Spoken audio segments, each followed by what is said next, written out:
Hey guys, Cliff Gray here with Flat Tops Wilderness Guides and True Hunts, and today is part 2 of our Taking Care of Your Shit series, okay? And we're going to cover boots, alright? So mountaineering boots.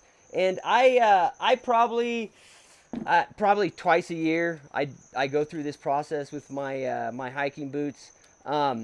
Just depending on how much you use them, you might do that more or less. I think most guys are probably going to do this maybe once a year, once every couple of years. So first, on just like the maintenance side of things, anytime you're going to work on a boot, if it's a a felt or synthetic upper or a leather upper, you got to get them clean. So you can see these boots are pretty dirty, really just dust. But generally, what I'll do is you can use a little moist towel, or just a dry one. You want to get rid of all the mud and stuff off the leather upper.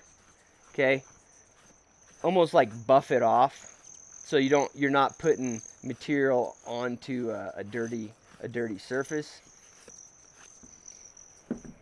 And these are over time, your boots are going to change color and stuff, so you're not going to get them back to factory looking. But the main thing is just get all the big chunks of mud off. And then the first thing I do is I check my rand on a mountaineering boot that's got a full rand on it. So I'm going to just check and see if there's any spots where it meets the leather or the synthetic upper, if there's any spots where it's starting to gap. And then same thing here where it's close to where the sole attaches.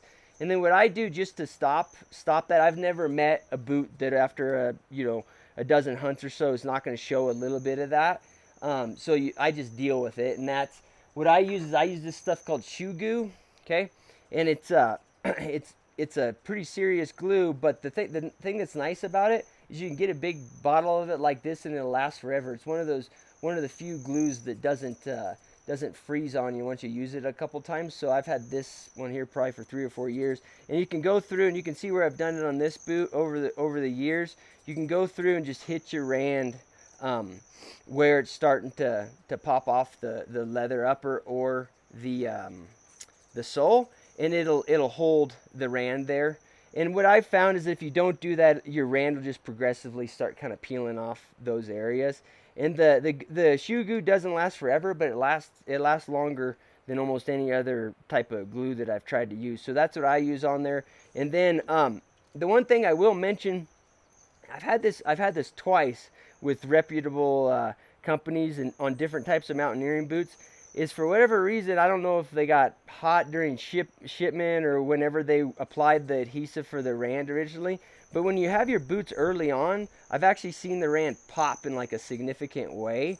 And in both situations, when I told the manufacturer, they kind of knew exactly what it was, and they had me just send the boots back, and they sent me brand new boots. So that's something to think about early on. Later on, you're going to be shit out of luck. It's just part of wear and tear, but you can prolong the life of that rand with the Shoe Goo. And the thing is with I don't go trying a bunch of different things where the rand attaches to the leather or synthetic upper, because it's pretty well known that you start using a lot of things on your boots and it can affect that adhesive, and a lot of the boot manufacturers won't cover that. If you do something that just chemically reacts to the adhesive they use on the rand and your rand starts peeling, they won't replace the boot. So use kind of the tried and true things that people say work on the specific brand of boot that you've got. So in terms of actual just waterproofing and then treatment of the leather upper, you can use a lot of different things. I like the Kenetrek boot wax. They don't put the ingredients on these things. I guess it's probably like a trade secret or something. But I can tell you by the smell of this Kenetrek's waterproofing boot wax, it's got to be almost all beeswax, or a big proportion of it is, and there's probably some other sort of petroleum product in there. But I like it. It's very easy to apply. How I do that is it stays pretty soft too. I don't keep it at cold temperatures, but I just get a little chunk of it, and then like a boot that hasn't been worked on in a while, it's pretty easy. It's got scratches and wear all over it, and basically as you apply that beeswax based waterproofing, you're going to buff out all those scratches. The boot's not going to look dry where you're applying it. You're going to see it's going to have its kind of more supple color to it. All right, so that's what I go for, and I go around. Some people are cautious about using it on that rand seam. I don't, because I've never had a problem with it. And what they're concerned about is what I mentioned before, some sort of reaction, okay? So that's what I use on my leather uppers, is this Kenetrek's waterproofing. A lot of people use Snow Seal.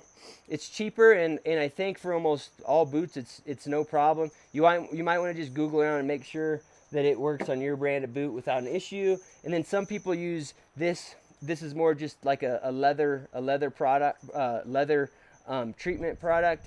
And I'm gonna pronounce it wrong, but it's Obernoffs, I think. But you can look it up. I'm sure I'm butchering that, but that's one that people like.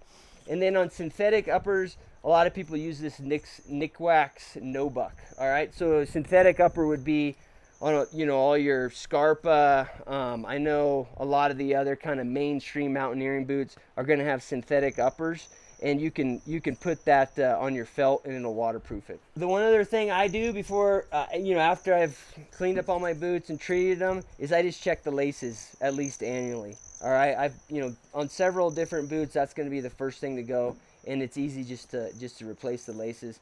And it's not it's pretty simple to know if they're bad or not. You're going to see fraying, and then a lot of times if you see any fraying, just replace them. It's like the best laces out there are going to be 10, 15 bucks, but once they start to fray, a lot of particularly the cheaper end type of laces, and those could be on higher end boots, that just depends on their manufacturing process.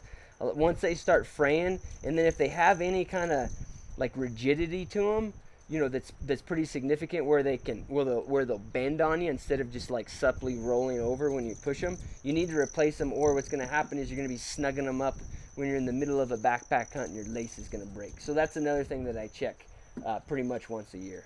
All right, so that pretty much covers how to take care of your boots.